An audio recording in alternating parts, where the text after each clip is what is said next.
ಎಲ್ರಿಗೂ ನಮಸ್ಕಾರಗಳು. ನಾನಿವತ್ತು ಹೆಸರುಬೇಳೆಯಿಂದ ಕಿಚಡಿ ಮಾಡ್ತಾ ಇದ್ದೀನಿ. ಇದು ತುಂಬಾ ಚೆನ್ನಾಗಿರುತ್ತೆ, ಸುಲಭವಾಗಿ ಮಾಡುವಂಥದ್ದು. ಇದನ್ನು ಮಾಡೋದಕ್ಕೆ 3 ಕಪ್ ಅಕ್ಕಿ ತೊಗೊಂಡಿದ್ದೀನಿ.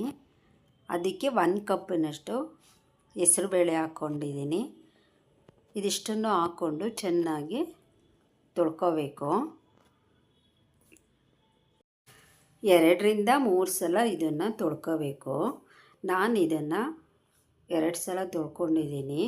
ಇದನ್ನು ತೊಳ್ಕೊಂಡಾದಮೇಲೆ ಒಂದು ಮಿಕ್ಸಿ ಜಾರಿಗೆ 1 ಹಿಡಿಯಷ್ಟು ಕೊತ್ತಂಬರಿ ಸೊಪ್ಪು ಹಾಕೋಬೇಕು, ಒಂದು 5 ಹಸಿಮೆಣ್ಸಿಕಾಯಿ ಹಾಕ್ಕೋಬೇಕು, ಒಂದು 10 ಎಸಳು ಬೆಳ್ಳುಳ್ಳಿ, ಒಂದಿಷ್ಟು ಶುಂಠಿ, 3ರಿಂದ 5 ಪೀಸು ಶುಂಠಿ ಹಾಕ್ಕೊಂಡಿದ್ದೀನಿ, 2 ಚಮಚದಷ್ಟು ಜೀರಿಗೆ ಹಾಕ್ಕೊಂಡಿದ್ದೀನಿ, 1 ಚಮಚದಷ್ಟು ಮೆಣಸು ಹಾಕ್ಕೊಂಡಿದ್ದೀನಿ, 1/4 ಟೀ ಸ್ಪೂನು ಅರಿಶಿಣ ಪುಡಿ ಹಾಕ್ಕೊಂಡಿದ್ದೀನಿ. ಇದಿಷ್ಟನ್ನು ರುಬ್ಕೋಬೇಕು. ಇದು ರುಬ್ಕೊಂಡು ಆಗಿದೆ. ಈಗ ನಾನು ಒಂದು ಕುಕ್ಕರ್ಗೆ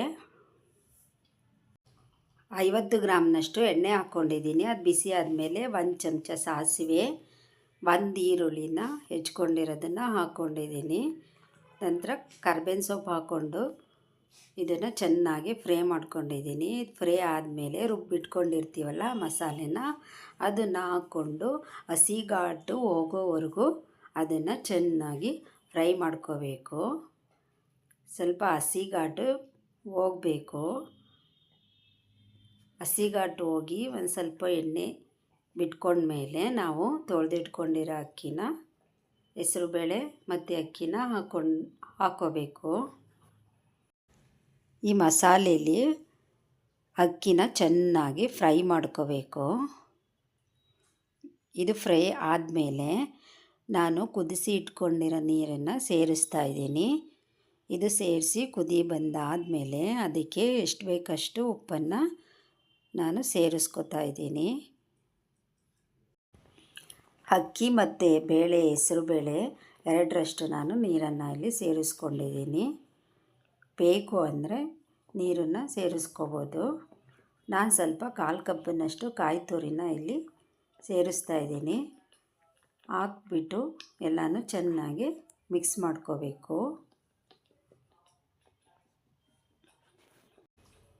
ಎಲ್ಲ ಮಿಕ್ಸ್ ಆದಮೇಲೆ 10ರಿಂದ 15 ನಿಮಿಷ ಇದನ್ನು ಸಣ್ಣ ಉರಿಯಲ್ಲಿ ಬೇಯಿಸ್ಕೋಬೇಕು.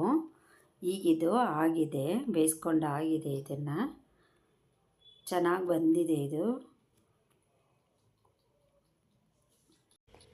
ಇದನ್ನು ಉದ್ರಾಗಾದರೂ ಮಾಡ್ಕೋಬೋದು, ಇಲ್ಲ ಮೆತ್ತಗಾದರೂ ಮಾಡ್ಕೋಬೋದು. ಹೇಗೆ ಮಾಡಿಕೊಂಡ್ರೂ ಇದು ಚೆನ್ನಾಗಿರುತ್ತೆ. ಧನ್ಯವಾದಗಳು.